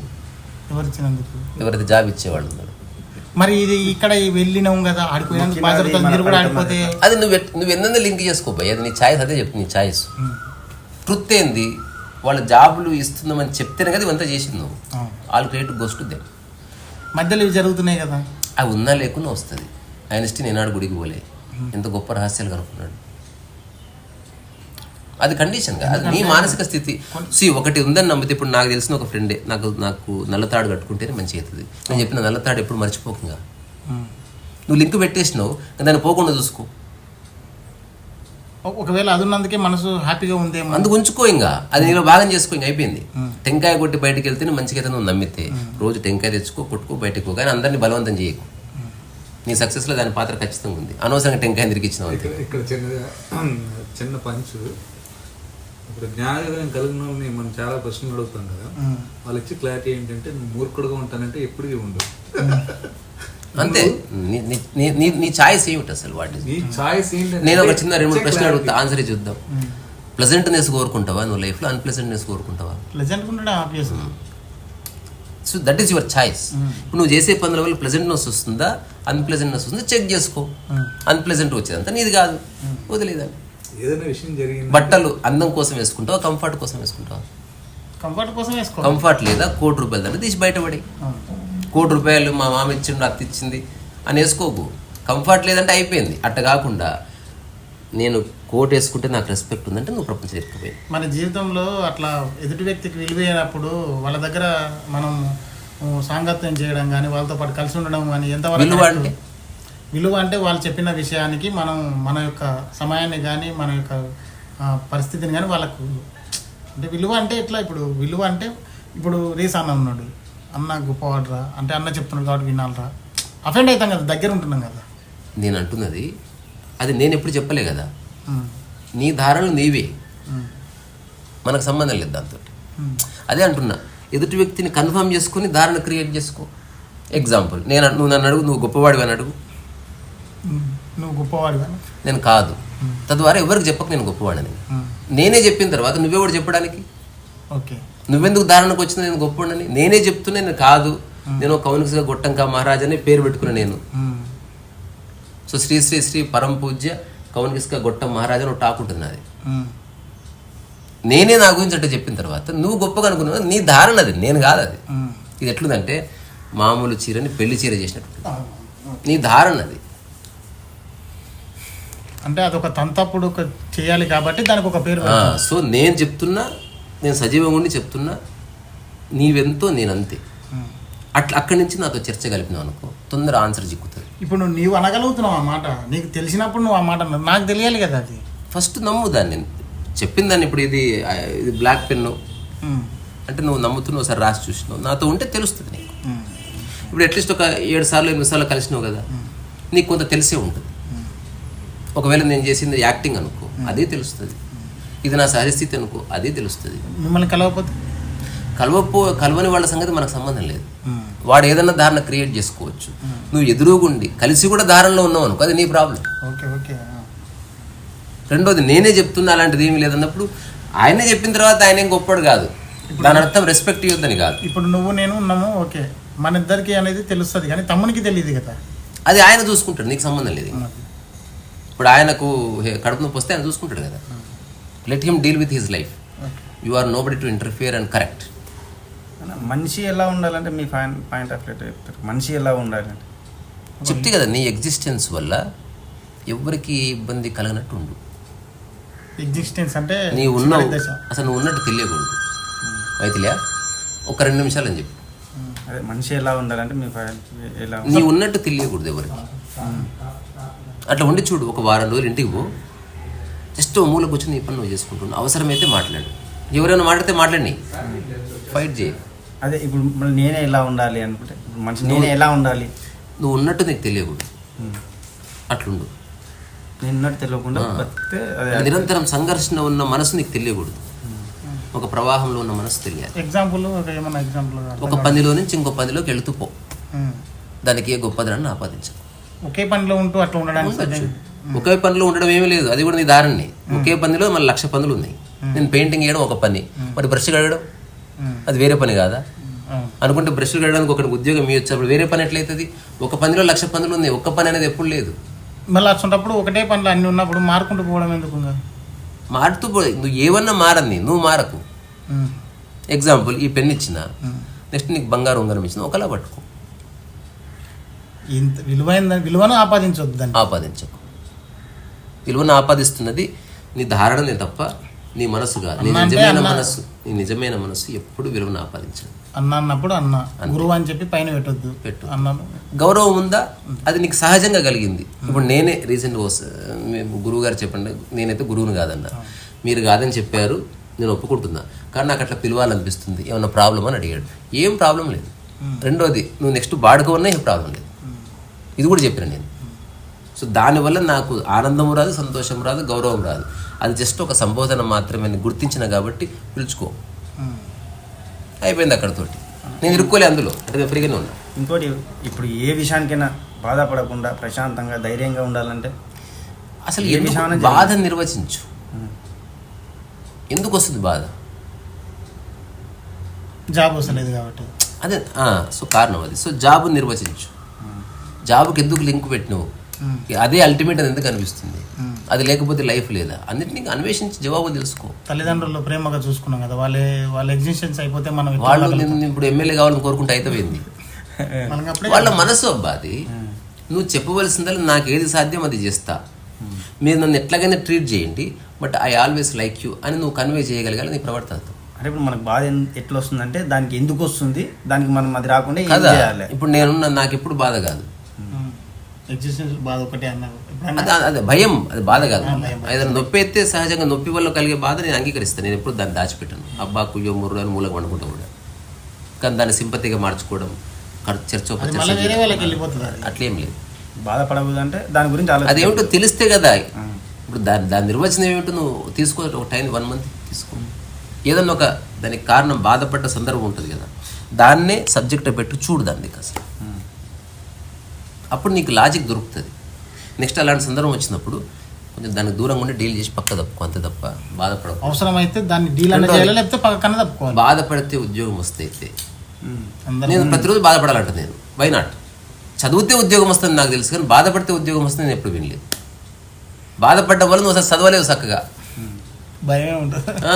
నువ్వు ముఖ్యమైన దాన్ని వదిలేసి మిగతా అన్ని చర్చలోకి వస్తున్నాయి. ఉద్యోగం రావాలంటే నీకు క్యాలిబర్ ఉండాలి, నీకు పొటెన్షియల్ ఉండాలి, దాన్ని చదవాలి, నువ్వు ప్రజెంట్ చేయాలి పీస్ ఆఫ్ మైండ్ తోటి. అప్పుడు వస్తుంది సరిగ్గా అడ్రస్ చేస్తే. నాకు తెలిసిన అట్లీస్ట్ ఒక 10 మంది ఉన్నారు నా ఫ్రెండ్సే, ఎగ్జామ్ రాసి వచ్చి చెప్పారు నాకు ఖచ్చితంగా వస్తుంది. దానికి కారణం ఏంది? ఇంట్లో టాలీ చేసుకున్నారు ఆన్సర్స్, రాస్తున్నప్పుడు తెలిసిపోయింది ఓకే 87% రా వస్తుంది మనకి. తర్వాత రిజల్ట్స్ వచ్చిన రోజు మా ఫ్రెండ్ సురేష్ అని, వాడు క్రికెట్ ఆడుతున్నాం మేము గ్రౌండ్లో. అరే రిజల్ట్స్ వస్తుంది నాకు జాబు, అది బ్యాట్ బాలే అట్లుండాలి. రాకపోతే ఎట్లా? అరే వస్తుంది రా, నేను కరెక్ట్ రాసిన క్రాస్ చెక్ చేసుకున్నా 87% వస్తుంది. రెండోది నేను బీసీ, కాళ్ళు మొక్కిస్తాను నాకు, ఏడవున్నావు ఇంకా నువ్వు మా బాలయ్య అయిపోయి ఇంకేంది. ఇప్పుడు రాకపోయినా బాధపడేది అదే జ్ఞానం అంటే. అది కనుక ఉందా ఇంకా అయిపోయింది, నీ జాంట్ వికెట్ ఇవ్వలేడు. ఇప్పుడు ఎవరైనా అడిగారు అనుకో, భయం లేకుండా కారు ఎట్టు నడపాలి, నువ్వేం చెప్తావు? నేర్చుకోవాలి. కారు సంపూర్ణంగా తెలిస్తే భయం పోయిందా? ఇప్పుడు నీకు బండి బాగా భయం వేరు, ఇది భయం క్లియర్ అయింది. కారు సంపూర్ణంగా తెలిస్తే భయం ఉండదు, కాశ్మీర్ పోయినా భయం ఉండదు. మరి బాధ ఎప్పుడైతుంది? కారు పోతుంది అంటే బాధ అవుతుంది. అందుకని అటాచ్మెంట్ లేకుండా కారు కొనుక్కో. ఇప్పుడు నేను ఒక పద్ధతి చెప్తా, ఇది చెప్పి ముగిద్దాం సంపుతారు ఇంట్లో. ఇప్పుడు ఈ నెక్స్ట్ ఒక వస్తువు కొనుక్కో, రేపేలుండో కొనుక్కోండి. కొనుక్కొని ఒక్క థాట్తో ఆ వస్తువు కొనుక్కోండి. ఈ వస్తువు రాకముందు ఎంత ప్రశాంతంగా ఉన్నానో, ఇది వచ్చినప్పుడు, అది ఖరాబ్ అయినప్పుడు, అది పోయినప్పుడు కూడా నా ప్రశాంతత పోకుండా నేను ఉంటాను అని చెక్ చేసుకో. లేదు అది పోతే నాకు బాధ అంటే అది నువ్వు కొననే వద్దు. ఇంకా బాధ పెట్టేదాన్ని ఎందుకు వెల్కమ్ చేస్తున్నావు? జాబ్ అయినా అంతే కదా, ఏదైనా అంతే. కొత్త జాబ్ వస్తే తృప్తి ఏం లేదు. జాబ్ తర్వాత చాలా మజిలీలు ఉన్నాయి. ఎంఆర్ఓ మంచోడు దొరకడు, నీకు పై ఆఫీసర్. ఇప్పుడు నాకు తెలిసిన వాళ్ళు చాలా మంది ఉన్నారు. చంద్రశాసనం ఆయన సెలవు కోసం అడుక్కోవాలి నువ్వు. దాంట్లో పెద్ద నీకు బెనిఫిట్స్ ఏమీ లేవు, నీ స్వేచ్ఛ అంతా పీకుతుంది. రెండోది నీ స్థాయి అంతే అని నువ్వు జాబ్ చేయి. అంటే నువ్వు జస్ట్ 80,000 గాడి అనుకుంటే జాబ్ చేయి. లేదు నా శక్తి అనంతం అని తెలుసుకుంటే వెయిట్ చేయి. వచ్చినా ఏం కాదు, రాకపోయినా ఏం కాదు. రెండోది ఒకవేళ ఆ శక్తి అనంతం కాకపోయినా కూడా ఏం కాదు, అందుకే ముందే ఏం చేసినా అనుకోవడం కూడా తప్పడం లేదు. నేను ఎక్కడ పోతే ఈ ఆన్సర్ చాలా సార్లు ఇస్తా. భోజనం పెట్టిన తర్వాత తృప్తి అయిందంటే నేను తృప్తిగా ఉండి తింటున్నాను. అది నువ్వు పెట్టే బోడి భోజనం తృప్తి ఎక్కడి నుంచి వస్తుంది నాకు? ఇంకోటి నన్ను అడిగి పెట్టినావా నువ్వు నన్ను తృప్తి చేయడానికి? నిజంగా తృప్తి చేయాలంటే అడుగు ఫస్ట్. అప్పుడు నేను చెప్తా, నీ వల్ల కాదు నేను చెప్పేది. స్పానిష్ స్పాగెటీ అంటే ఏడదేస్తావు, నాకు తృప్తి అది ఇస్తుంది. ఇప్పుడు ఏడదేస్తావు. తర్వాత నేను వాడే కటోరీ ఇట్లా ఉండాలి, అట్లా ఉంటుంది, నేను స్వీట్ తింటా అంటే నువ్వు ఏడదేస్తావు. నువ్వు ఎవరిని తృప్తి పరచలేవు. నిజంగా అడుగు, నీ తృప్తి కోసం ఏం చేయాలని నువ్వు చచ్చిపోతావు. ఎప్పుడు చెప్తే నువ్వు చేయలేవు. నువ్వు ఏదో చేసి నువ్వు తృప్తి పడుతున్నావు అంతే. దేవుడికి అమ్మవారికి చీర కట్టిస్తారు. అమ్మవారు కనుక వాయిస్ వచ్చి చెప్పింది అనుకో, ఎవడన్నా కడతాడా పోయి? అమ్మవారు ఏమంటలేదు కనుక నీ ఆటలు నడుస్తున్నాయి. దాని తర్వాత ఎంత ఆస్తమా వస్తుంది పొగలకి, ఎవడన్నా ఆలోచిస్తున్నాడా? నిజంగా దేవుడు ఒక ప్రాణి అనుకుంటే అంతంత పొగలు పెడతావా నువ్వు? అంత టక్క టక్క శబ్దాలు కొడతావా? కొట్టవు. మళ్ళీ ఆరిపోకూడదని నాన్ స్టాప్. అక్కడ స్పందన లేదు కనుక నీ ఆట నడుస్తుంది. అదే ఫోన్తో స్పందన లేదు, ఫోన్ పెట్టినవాడు ప్రాబ్లం అంతా మనిషి దగ్గరే వస్తుంది. ఆ పొగకు అమ్మవారికి జలుబు చేసేటట్టయితే వాడు పెట్టుకుంటుంది. అదే అమ్మవారు స్పందిస్తే ఇట్లా తీసి పొడిచింది అనుకో, అట్లా అమ్మవారు సజీవమైన అమ్మవారు అనుకుందాం. అయ్యా వినేవాళ్ళు ఫీల్ అవ్వద్దు, నేను నిజంగా అమ్మవారికి అనుభూతి చెంది చెప్తున్నా. నిజంగా అమ్మవారు నువ్వు ఒక ప్రాణి అనుకుంటే, ఒక దైవం అనుకుంటే, అవేమో అంటుకోవన్నప్పుడు నీ ప్రసాదం కూడా అంటుకో, అది వేరే సంగతి. నీ నీ నీ నీ నీ కోరికలు ఆమె తీర్చదు. ఆమెకేం అంటుకోనప్పుడు ఏమంటుకో, అయిపోయింది బాధ కథ. అట్లా వాళ్ళు అంటుకుంటే స్పందిస్తుంటే నువ్వు సరిగ్గా హారతి తీయకపోతే అమ్మవారు పొడుస్తుంది. అప్పుడు నువ్వు ఒళ్ళు దగ్గర పెట్టుకుని ఎట్లా హారతి తీయాలి శాస్త్రోక్తంగా నేర్చుకొని పోతావు. అడ్డగోలు గీయవు. పూజారి ఉన్నాడు, వాడు మంత్రం చక్కగా చదివితే ఒక్కడి గుద్దాలి అమ్మవారు. అట్లా ఉందనుకో, అప్పుడు నువ్వు ఒళ్ళు దగ్గర, ఇప్పుడు ముఖ్యమంత్రి దగ్గరికి పోతే ఎట్లుంటావు? ఒళ్ళు దగ్గర పెట్టుకొని ఉంటావు. సీఏ కాడికి పోతే ఎట్లుంటావు? మొట్టమొదటిసారి నువ్వు జ్ఞానిలా పోతావు. ఇట్లా ఒక్కది ఎక్స్ట్రా మాట రాదు, ఇంటిగ్రిటీ వస్తుంది. కానీ అది ఫోర్స్డ్ ఇంటిగ్రిటీ. అదే ఇంటిగ్రిటీ ఫోర్స్ లేకుండా వచ్చినప్పుడు జ్ఞానోదయం. అంటే అంతే శ్రద్ధగా ఉన్నావు, కానీ బలవంతం లేదు. అక్కడ నువ్వు బిర్రుగుండి శ్రద్ధగా ఉన్నావు, ఇక్కడ లూజ్ ఉండి శ్రద్ధగా ఉన్నావు. రమణ మహర్షి ప్రశ్న నిజంగా దేవుడు ఉన్నాడా? ఉన్నాడు. నువ్వే మారువేషాలు వేసుకొస్తే నేను విన్నాను. అందుకని మీరిద్దరు అట్లా వచ్చారేమో. ఇప్పుడు రామదాస్కు మారువేషాలు వేసుకున్నారు, రామలక్ష్మణులు అట్లా మీరు కూడా వచ్చారేమో. సో ఎవరైతే అందరినీ సమానంగా చూస్తారో అతనికి దేవుడితో ప్రాబ్లం లేదు. అతను మిస్ అయ్యాడు దేవుడిని. ఇప్పుడు నాకు మంచిగా అయితే నీ దగ్గర దేవుడు అంటే మనుషుల్ని చూసుకో కాదు, నువ్వు మారువేషం వేసుకొచ్చావు నాకు తెలియదు కదా. ప్రతి ఒక్కరిని గౌరవిస్తాను, ప్రతి ఒక్కరిని ప్రేమ చూసుకుంటాను. కాబట్టి ఏ దేవుడు నా వల్ల నారాజుగాడు. ఇప్పుడు మా అమ్మకు మంచిగా అయితే నేను శ్రీశైలం వస్తా అని మొక్కినాం అనుకో, ఫర్ ఎగ్జాంపుల్, మంచిగా అయ్యింది కాబట్టి నేను ఆ మొక్కినందుకు అది మంచిగా అయిందే. లేకపోతే నేను ఒక మాట, ఒకవేళ పోకపోతే ఏమన్నా ఎవ్వడన్నా ఇక్కడి నుంచి 1,00,000 కిలోమీటర్లు అవుతున్న ఒక దేవాలయాన్ని ఎందుకు అనుకోరు? అది మనకు అంటే మనీ పరంగా వల్ల ఆలోచించుకొని. సో ఇది కండిషనల్. నీకు దగ్గర ఉంది కాబట్టి దానికి లింక్ పెడుతున్నావు. దేవుడు సర్వాంతర్యామేనా? దేవుడు సర్వాంతర అన్ని చోట్ల ఉన్నాడు. నువ్వు నీ దృష్టి దేవాలయం ఉందా, దేవుడి మీద ఉందా? ఇక్కడ శ్రీశైలం అన్నది దేవాలయం వేరు, దేవుడు వేరు. పెద్ద దేవాలయం, పెద్ద దేవుడు లేడుగా, దేవుడు ఒకటే. మరి ఇంట్లోనే దేవుడికి చెప్పది. శివుడాకి వెళ్ళింది సీమైన కుట్టదు అంటారు కదా, అప్పుడు అంత ఎనీవేర్ అయిపోయింది. నీకు మూలం తెలుస్తున్న కొద్దీ చాలా వెళ్ళిపోతుంది నీ లైఫ్లోకి. నేను మా అత్త దహన సంస్కారాలు చేస్తే ఒక పూజారి చెప్పినంట, ప్రాణ నష్టం అవుతుంది పెళ్లి కానీ యువకుడు చేసిండు. మా అమ్మ ఫుల్ భయపడ్డది. అరే పెద్ద దేవాలయంలో 41 రోజులు నిద్ర చేయాలంట ఇట్లా. సరే ఇంకో పూజారిని అడుగు. అతను ఎందుకమ్మా ఎవడాడు చెప్పినాడు, మన ఊర్లో దేవాలయం పోతే సరిపోతుంది అని చెప్పినంట. ఇంకో పూజారి దగ్గరికి పో, ఇంకో పూజారి దగ్గర పోతే ఇంకోటి చెప్పాడు. ఫైనల్గా ఇంకో పూజారి అంటే ఇవన్నీ అక్కర్లేదమ్మా, ఇంత బిజీ లైఫ్లో అవన్నీ ఎవరు చేస్తారు, పిచ్చా మీకేమన్నా, ఏదైనా ఒక పక్క దేవాలయంలో నిద్ర చేసిరమ్మని చాలు. నేను అన్న ఇది బాగుంది, కంఫర్టబుల్. అయితే నేను చెప్పిన ఇది కూడా చేయను, బాగుంది కానీ ఇది కూడా చేయను. ఎందుకు చేయను చెప్తా విను. ఇప్పుడు మన ఇంట్లో దేవుడి గది పెట్టుకున్నావు, నేను ఇంటిని దేవాలయం అనుకుంటున్నా, తద్వారా ఇంటనే వండుకుంటున్నాను రోజు. 41 రోజులు కాదు, 401 రోజులు ఇప్పటికీ. అట్లా అనుకోవడం అంటే ధైర్యం కాదు, ఉన్నదే అది. సో ఏది నీకు తెలియదో నువ్వు అనుకుంటున్నావు అంతే. నేను అసలు ఏది అనుకోవడం లే. నేను చెప్తున్నా సిద్ధాంతం కొత్తది, నేను ఆచరిస్తూ చెప్తున్నా. నా గదిలోకి ఎవరు వచ్చినా అందరినీ నాతో సమానంగా చూసుకుంటా, అందరికి సమగౌరవం ఇస్తా. దేవుడు వచ్చినప్పటికీ తద్వారా డిస్క్రిమినేషన్ లేదు. కాబట్టి ఇదే దైవత్వం అంటే. గొప్పదాన్ని బంగారం ఎట్లుందో నీ మనసులో, దేవుడు అట్లా, పిహెచ్డి అట్లా, చార్మినార్ అట్లా పెద్ద పెద్దగా ఉన్నవి విలువైన వాటికి నువ్వు వాల్యూ ఇస్తున్నావు. ఏ విలువ లేదు, నీవెవరో అట్లా అన్నిటిని చూడు. నువ్వు అమ్మ నాన్న అని ఎక్కువ ప్రేమ పెంచుకోవడం వల్ల అది నీకు బాధగా పరిణమిస్తుంది. అందరూ అమ్మని, ఇప్పుడు రాజేశ్వరి గారు వచ్చారు, నేను అమ్మగానే చూస్తాను తను. నాకు నా మనసులో ఇంత వ్యత్యాసం ఉండదు. అంటే ఇప్పుడు మనం వాడికి అంటే శ్రీశైలం పోవడం అనేది మనం అనుకున్నాం ఒకటి, అంటే ఇట్లా అయితే బడ్జెట్లో ఉంది, అది బడ్జెట్లో ఉంది అనుకున్నాం. శ్రీశైలం పోవాలన్నా, ఎందుకంటే నీ మనసులో ఇష్టం పెట్టుకున్నది నువ్వే కదా. అందుకని పెట్టుకునేవి తక్కువ పెట్టుకో ముందే. అనుకోవడాలి, ఎలాగ అనుకోవడాలి. ఇప్పుడు నేను సెయింట్ లూయిస్లో ఉన్న ఒకనొక చర్చికి వస్తాను, సస్తావు 7 లక్షలు వేస్తాయి. అందుకని పక్కనే రామ్నగర్ ఉన్న చర్చికి పోతా అనుకుంటే సూపర్. అంటే ధైర్యం కోసం అనుకోవచ్చు, ధైర్యం కోసమే. అంటే నీకు ఏదో అనుకుంటే తప్ప మనసు అనగదు కాబట్టి అవన్నీ స్వాంతన ఇస్తాయి. అసలు ఏమనుకోకుండా అనగాలంటే ఏమీ అనుకోని పట్టించుకోకుండా కొంతకాలం అంటే ఏ దానికి ఇష్టాన్ని కానీ ప్రేమను కానీ ఆపాదించకూడదు. లేకపోతే ఇట్లా కూడా అనుకోవచ్చు, నేను ఏడికి రాని ఇంట్లోనే అనుకుంటా, ఎట్లా ఇంత ఇంటికాడ అనుకోవడం, ఇదంతా అనుకోవడమే. అసలు ఈ థాట్స్ ఏమి ఉండవు. నిజంగా నీ మైండ్ నీలో వచ్చి కూర్చుంటే నువ్వు యాడుందా నీకు బాగుంటుంది అంతే. నేను ఒక చిన్న స్టోరీ, చిన్నది 30 సెకండ్స్ చెప్తా. 2 అన్నదమ్ములు ఉన్నారంట. అన్న చాలా దొంగ నాకు, 50 ఎకరాల మామిడి తోట తనకు తీసుకున్నాడు. తమ్ముడికి మాత్రం బ్యారన్ ల్యాండ్ ఇచ్చాడు. ఇది 2 కథలు. ఒక తమ్ముడు ఫస్ట్ కథలో అన్న గురించి బాధపడి అక్కసి వెళ్ళగక్కి రాత్రిపూట అందరైనప్పుడు చెట్లను కట్ చేసి ఇవన్నీ చేసి చచ్చిపోయినాడు. తలలు బలగొట్టుకున్నారు, కేసులు అయినాయి. 2వ తమ్ముడు ఏం చేసిండు, ఓకే అన్న అని చెప్పి దీన్ని తోట చేసుకుని హాయిగా ఉన్నాడు అంతే.